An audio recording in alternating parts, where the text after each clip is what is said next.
invarianti, immaginabili del dibattito politico, sempre ci sarà sempre il Parlamento.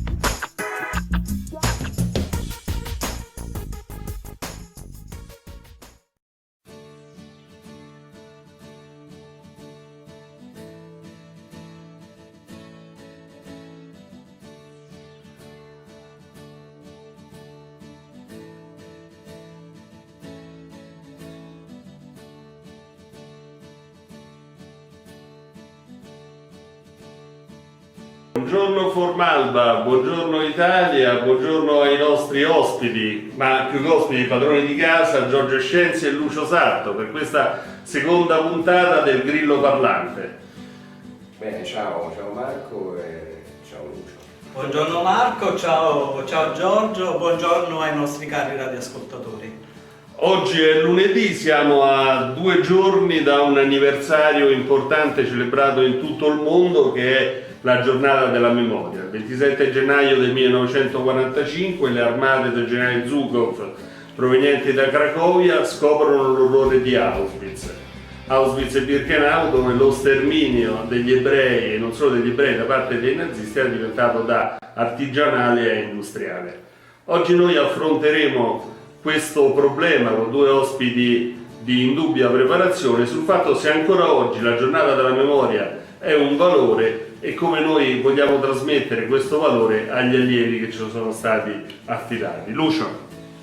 Sicuramente è un valore, tu hai fatto un riassunto molto efficace sul perché siamo arrivati a questo, a celebrare la giornata della memoria. Attualmente è un valore perché ricordare quello che è stato nel passato sicuramente ci dà l'opportunità di migliorare e di non cadere negli stessi errori che abbiamo già compiuto, quindi insomma è un valore sicuramente positivo. Sì, non c'è nulla da ribadire, nel senso che sicuramente viviamo il problema allo stato attuale di attualizzare un sentire che era sicuramente molto più denso tempo addietro e che corre il rischio di scemare nell'attualità. Purtroppo quello a cui assistiamo è un progressivo allontanamento da quelli che sono momenti storici che dovrebbero aver segnato appunto il sentire comune e che purtroppo vengono diluiti da tante altre cose. Non è un caso che si parli di rigurgito di quelli che sono i fascismi o comunque situazioni che sono in qualche modo riconducibili ai fatti di cui parliamo. Lucio, c'è ancora il pericolo che quello che è accaduto in quell'Europa dell'inizio del secolo scorso si riproponga anche oggi?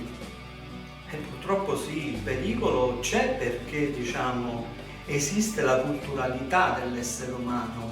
Attualmente io vedo, se guardo un po' in giro, leggo un po' i notiziari, guarda i comportamenti che vengono, messi in atto, in particolar modo io faccio riferimento a quello che succede dal punto di vista delle migrazioni. Nel rigetto dei popoli migranti ci sono gli stessi semi culturali che il nazismo aveva verso il popolo ebraico. Io mi permetto di dire 2 o 3 cosette su quello che è successo 70 anni fa a livello di storia dell'umanità. Intanto c'è da dire una cosa subito, che esiste una sola razza su questo pianeta Terra, che è la razza umana, e questo mi sento di dirlo perché è un messaggio che voglio dare ai giovani, perché spesso e volentieri produciamo confusione culturale nei giovani nel momento in cui parliamo, raccontiamo che su questo pianeta Terra ci sono più razze, quindi una sola razza umana. In passato ce ne sono state altre, ma erano i Neanderthal, l'Homo sapiens, c'era l'Homo soloensis. L'Homo sapiens è l'unica razza umana. Il popolo ebraico esprimeva una culturalità dal punto di vista religioso ed era, come dire, storicamente il capo espiatorio di tutta una serie di malesseri diffusi a livello europeo che erano, come dire, che si materializzavano proprio nella difficoltà sia esistenziale che materiale che la gente viveva a causa degli effetti della prima guerra mondiale. Trasportati, e termino, trasportati nella contemporaneità, questi ragionamenti, come dire, sono più che vivi nella carne culturale, insomma, delle persone e in particolar modo dei giovani, perché se ci scagliamo contro i migranti, pensando che il migrante possa venire qui a creare danno, cioè, voglio dire, abbiamo proprio sbagliato letteralmente paradigma culturale, quindi i germi esistono ancora, noi come adulti e anche come formatori, come educatori, principalmente abbiamo il dovere di ricordare e di raccontare ai giovani quello che è successo 70 anni fa e di dire facciamo attenzione perché c'è il rischio di ricommettere gli stessi errori. D'accordissimo con Lucio, è qualcosa che purtroppo emerge nella cronaca attuale. Una cosa che a me è capitato spesso di sottoporre ai ragazzi, penso quando ero direttore della sede di Pomezia. Allora ci sta questi razzismi, questa fenomenologia legata al razzismo che ha una sua esplicitazione dal punto di vista ideologico, che però paradossalmente veniva contraddetta dalla composizione delle classi. Allora noi ci troviamo nelle classi a Pomezia, nella fattispecie per fare tutte le nostre seriografie, per tutte le scuole. Abbiamo una composizione assolutamente multietnica e quello che era il quotidiano, la convivialità tra ragazzi della stessa età era assolutamente a prescindere da quelle che potevano essere i luoghi di provenienza, l'etnia, quant'altro, insomma. E c'era una condivisione giocosa nell'ordinario, nel quotidiano. Poi, nel momento in cui veniva sollevato e posto al centro il tema razziale, immigrazione e via dicendo, sembrava quasi che ci fosse venisse cancellato quello che era il quotidiano che questi ragazzi vivevano, nel senso che qualcuno di loro esprimeva, tacciava, utilizzava degli atteggiamenti e delle argomentazioni assolutamente para-razziste nei confronti di un'etnia che magari aveva qualche rappresentante all'interno della stessa classe. Allora, io credo che questo sia un tema su cui dobbiamo un pochino dibattere, nel senso che i nostri ragazzi e i nostri interlocutori sono i nostri ragazzi. In qualche modo sembra che dimenticano il fatto che magari il giorno prima hanno giocato a pallone insieme tra di loro. L'unico elemento di differenza era il colore della maglietta che indossavano, ma stavano giocando insieme. Poi nel momento in cui gli accendiamo il riflettore sui temi che vengono affrontati dalla politica alta, quella dei giornali, quella dei politici che si esprimono, allora sembra quasi che assecondino quelli che sono gli atteggiamenti che purtroppo sono assolutamente diffusi. Vedi il tema dell'immigrazione. Allora c'è questa contraddizione tra il quotidiano e l'assunzione di un parametro ideologico. Qualcosa non funziona. Se mi consenti, ma proprio una chiosa, piccolissima, nel senso che le differenze culturali esistono, per carità, nessuno le nega, voglio dire, il compito di noi educatori è di inserire delle pillole inclusive, perché è vero che come pongono tanti soggetti esiste anche il tema identitario, ma l'importante è che queste cose poi non producano, voglio dire, effetti negativi, proprio per non creare le stesse condizioni che poi ci portarono all'eliminazione di un popolo voglio dire, e che portarono alla morte 5-6 milioni di ebrei durante la seconda guerra mondiale. Insomma, ci tenevo a fare questa specificazione. Lucio, c'è un'iconografia diffusa che parla sempre di italiani brava gente, ma le leggi razziali sono state promulgate anche dal fascismo, tanti italiani hanno partecipato alla deportazione degli ebrei, quindi c'è una responsabilità anche storica dell'Italia nel condividere questo senso di attacco all'ebraismo, agli ebrei. Ma guarda, storicamente quello che tu hai detto, italiani brava gente, è suffragato comunque da fatti. Se noi andiamo a guardare come gli italiani si comportarono nel territorio d'occupazione del sud-est della Francia, nel momento in cui c'era l'occupazione nazista nel nord della Francia, il regime di Vichy, al sud quello del generale Pétain, sicuramente vediamo che gli italiani fino al 1943, fino allo sbarco degli alleati, praticarono delle politiche protettive nei confronti degli ebrei. Questa è storia, non lo dice Lucio Sarto, lo dicono gli storici che hanno lavorato su queste questioni. Poi ci sono anche i comportamenti che comunque gli italiani perpetrarono fino alla promulgazione delle leggi razziali, quelle del regime mussoliniano del 38, che però, come dire, sortirono degli effetti blandi fino a quando poi gli italiani non furono costretti a mettere in atto le tristissime deportazioni, quelle che cominciarono ad ottobre del 1943 con le prime deportazioni degli ebrei romani che furono deportati ad Auschwitz. Poi insomma ce ne furono altre, per cui io questa piccola distinzione la rimarcherei, fermo restando che questa piccola distinzione non può cancellare comunque le responsabilità di un regime politico, in tal siffatto caso quello fascista, per quanto riguarda la promulgazione delle leggi razziali del 1938. Noi queste cose, ripeto, abbiamo il dovere di ricordarle, di insegnare nelle nostre aule quando facciamo lezioni di storia ai nostri allievi. La nostra generazione, Giorgio, si caratterizzava con un sentire comune nei confronti dei valori antifascisti, no? Mentre oggi si ha l'impressione che questo senso di antagonismo si sia un po' annacquato e che oggi vengano fatti passare anche ai ragazzi dei valori che non sono quelli che hanno fondato la nostra nazione, la nostra Repubblica. E quello che volevo chiederti è come possiamo noi intervenire per far riconoscere ai nostri allievi, ai nostri figli, che l'Italia si basa anche sulla lotta, sulla repulsione di questo tipo di ideologie che hanno portato alla tragedia dell'Olocausto. Ma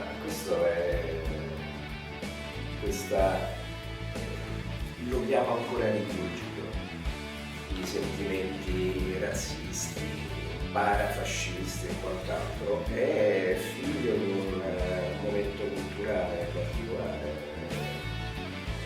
Parlavo nella precedente trasmissione, c'è un problema, c'è un abbassamento progressivo del livello culturale, cioè quello che dobbiamo fare noi è offrire conoscenza, dare riferimenti, narrare ciò che è stato.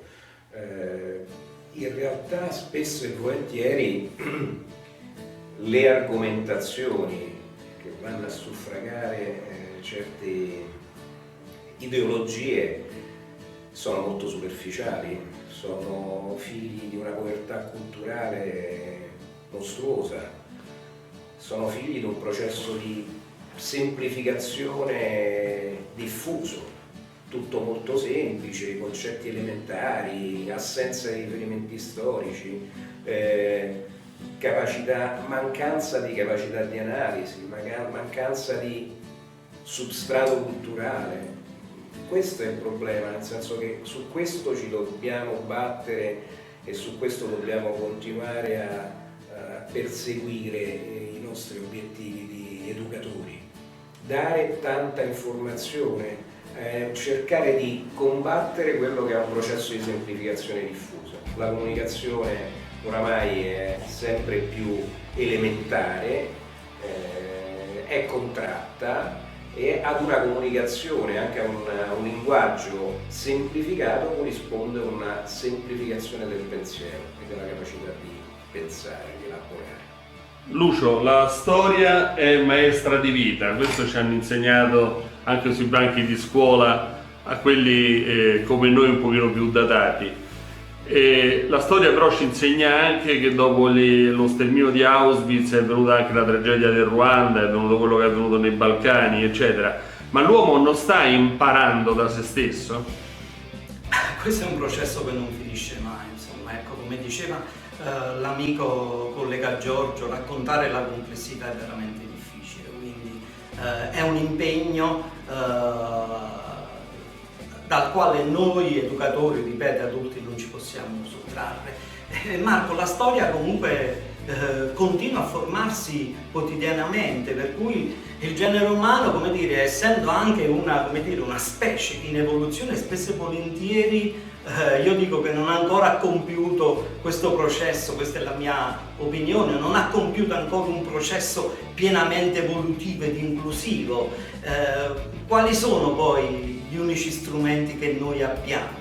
Proprio quello di segmentare la complessità, raccontandola, facendola capire agli altri, spiegando agli altri che la diversità culturale non è un disvalore, è un valore, ma che le varie diversità culturali possono essere integrate, altrimenti voglio dire c'è il rischio che dietro l'angolo abbiamo sempre la possibilità di perpetrare atti orribili quali il genocidio della Ruanda e quello che sta succedendo nell'ex Congo belga, quello che succede proprio in questi giorni alle porte dell'Europa in Bosnia e Erzegovina, non so se voi l'avete visto, il triste filmato di migliaia di migranti che vengono trattenuti alle porte d'Europa, che sono accampati praticamente nel gelo e nel freddo.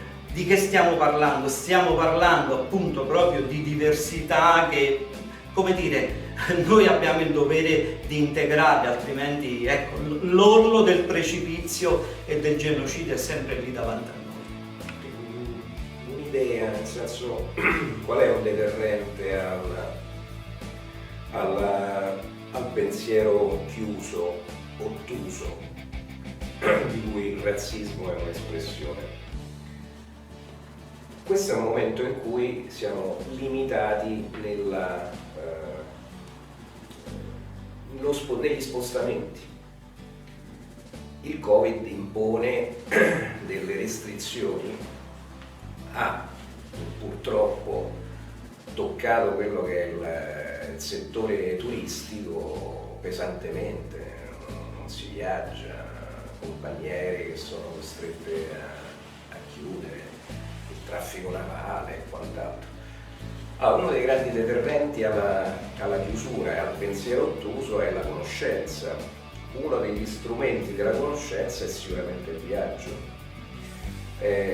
Viaggiare e conoscere altre parti del mondo è sicuramente uno degli strumenti, delle pillole, delle cure necessarie. Io generazionalmente, la mia generazione ha fatto del viaggio un mito, sia io che Lucio apparteniamo alla generazione dell'autostop, che era un fenomeno assolutamente diffuso e che era lo strumento, o addirittura dell'Interrail, che era questo biglietto ferroviario che ti consentiva con un costo contenuto, ti consentiva di viaggiare in tutta Europa. Quella è la cura. Viaggiare, conoscere, incontrare le altre persone nei luoghi che andiamo appunto a visitare è lo strumento che ci mette nelle condizioni in maniera significativa di considerare la differenza come un valore assoluto. In questo momento probabilmente viviamo ulteriormente questo fenomeno di chiusura che purtroppo magari potrebbe essere foriero di un'ulteriore crescita di quella che è il pensiero chiuso, il pensiero ottuso. Ti volevo fare una domanda, Giorgio, a conclusione di questa bella chiacchierata che ci siamo fatti. Hai in mente di trovare un momento tuo per ricordare questa giornata dalla memoria? E se sì, qual è? Guarda, non lo so, io lo conservo, fa parte della mia formazione, non essere più in classe, non essere nella sede operativa un pochino mi limita, sicuramente sarebbe stato di stimolo proprio per condividere questo pensiero. Non so se troverò modo e maniera, sicuramente ci troveremo di fronte a quello che sarà una messe di informazioni puntuali, magari film. So che mia moglie farà vedere il bambino con il pigiama a righe, che è un esempio interessante proprio di quello che è stato il fenomeno. È possibile che magari vedremo un film che ci riporta a quei tempi, non ce n'avrò bisogno per invertire il pensiero e certi ricordi, certi momenti, però forse è utile anche per noi che magari forse non ne abbiamo così bisogno. Lucio, noi abbiamo proprio per dopodomani, per il giorno della memoria, per il giorno 27, abbiamo in mente di presentare un libro proprio sul tema dell'Olocausto. Giorgio diceva che questo è un momento dove si viaggia poco, tu in questo periodo ci hai insegnato a viaggiare un po' con la fantasia. Tu pure hai qualche rito, qualche cosa particolare a cui fai riferimento per ricordare questo giorno? Guarda, io sono stato fortunato fin da ragazzino per quanto riguarda il tema inclusivo, che poi è quello che batte, il tema inclusivo culturale è quello che batte ogni tema di razzismo.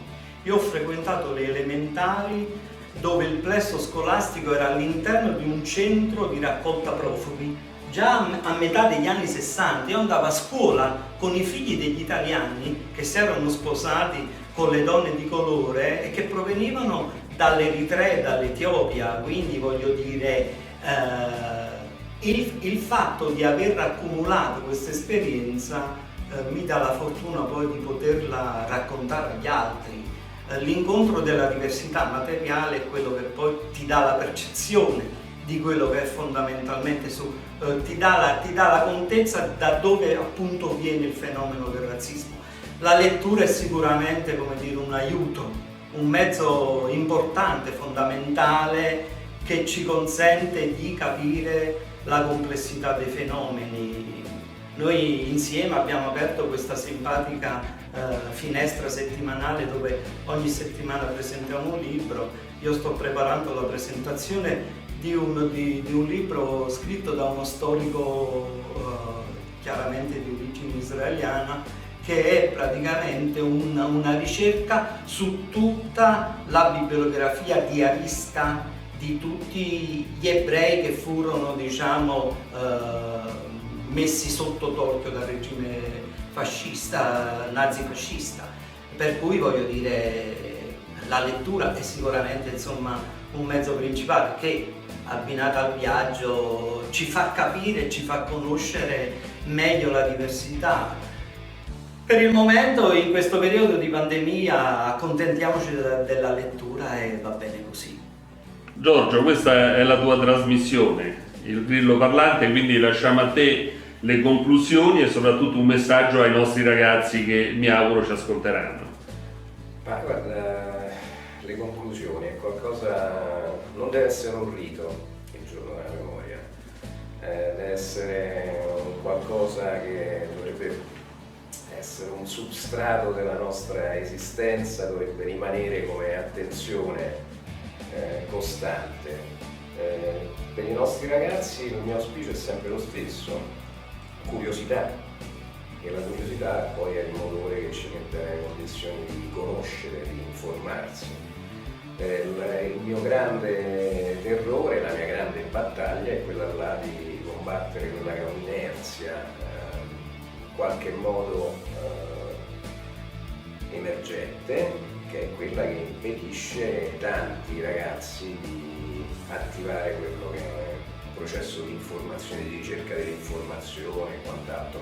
Informarsi è sicuramente qualcosa che va fatto costantemente per rimanere legati a quello che è la realtà, per non costruire delle realtà non basate sulla sostanza dei fatti, che siano magari che non guardino al passato, perché poi questo sguardo al passato dovrebbe essere un presupposto utile e necessario magari per non commettere gli stessi errori del passato. Speriamo che questo appello venga raccolto, ma dovrebbe essere un appello costante anche questo, dovremmo essere noi ancora più bravi per riuscire a sollecitare questo tipo di attitudine nei ragazzi. Speriamo bene, speriamo che anche questa trasmissione possa aiutare in qualche modo. Comunque ringrazio per Marco. Grazie a tutti, grazie ai nostri ascoltatori. Il Grillo Parlante torna lunedì prossimo con altri fatti e commenti sull'attualità e sul nostro modo di vivere. Grazie a tutti, grazie a Lucio, grazie a Giorgio e grazie ai nostri ascoltatori. Passato per il cammino e adesso io sono nel vento